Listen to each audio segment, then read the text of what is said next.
In this episode 14, let me tell you another experience of Dr. Shankar while he was still working in a research organization. He was busy in his work when he received an invitation to spend an evening as a chief guest in an engineering college. And as I narrated in the previous episode, the experience is best expressed in first person in the words of Dr. Shankar himself. So, Dr. Shankar says, I was going to an engineering college for their annual day, that is primarily for prize distribution of all the events that occurred in that year in that college.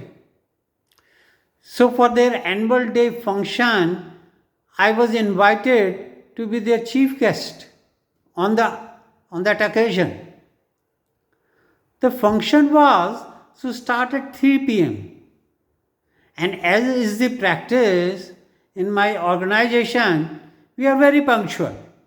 And so I started well in time so that I be not late for the function. But in these private colleges, engineering colleges, they do not expect punctuality. So, least from the chief guest, they expected that I would arrive maybe half an hour or 1 hour late. So they were not prepared that I would reach there on time. When I phoned them and told them that I am coming on time, there was a bit of hurried up everything. But I reached on the spot, on the dot. The function was organized in an open ground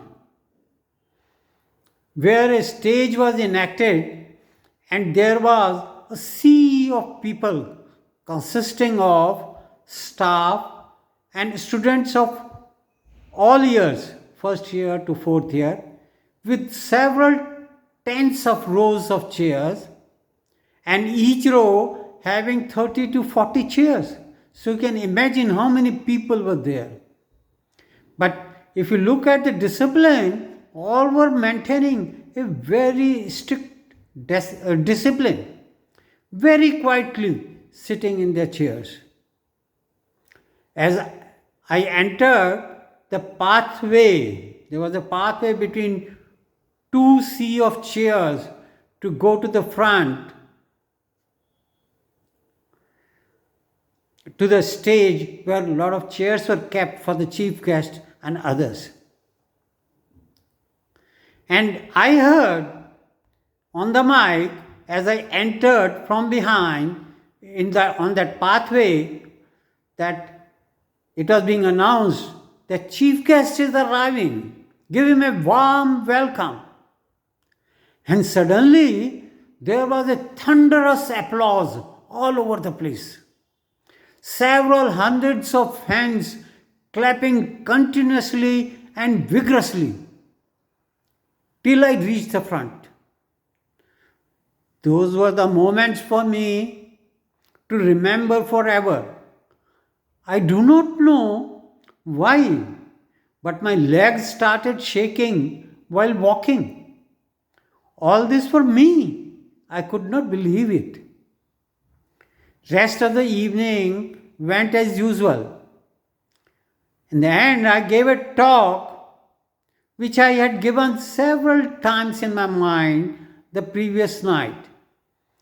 The theme of the talk was पथ पर पाँव नहीं चलते हैं विश्वास, पथ पर पाँव नहीं चलते हैं विश्वास, समझ सको ये अगर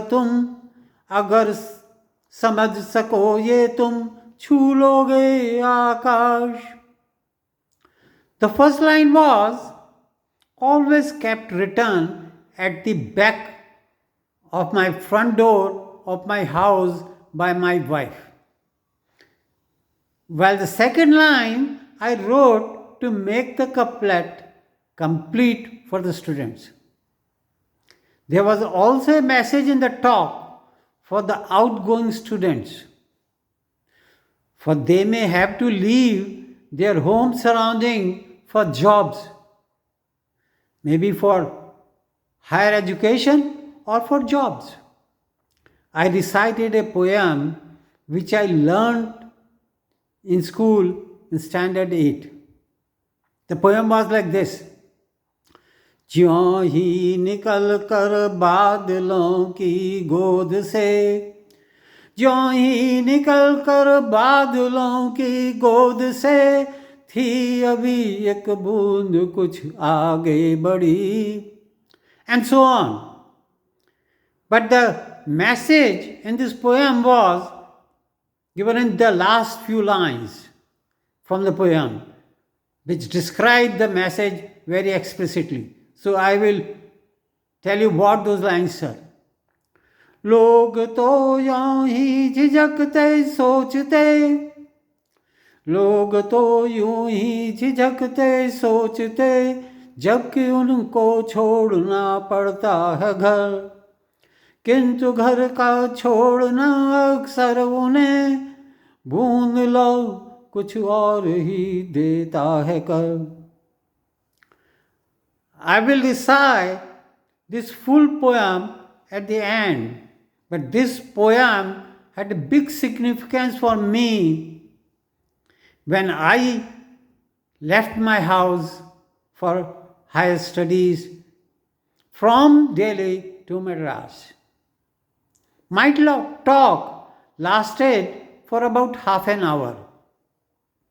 I heard students clapping many times in between.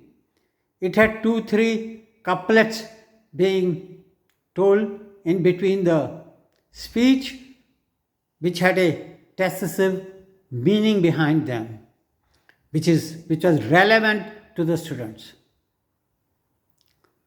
I came back. It was a unique experience for me.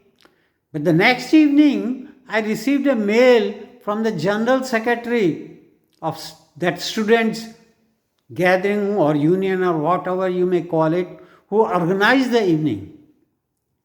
She thanked me for being a wonderful chief guest. She further added that she is getting lot of congratulations from the staff and students for choosing an excellent chief guest. I did not know her beforehand. But what she did not realize that it should have been the other way around, that I must have been thanking her a lot for inviting me.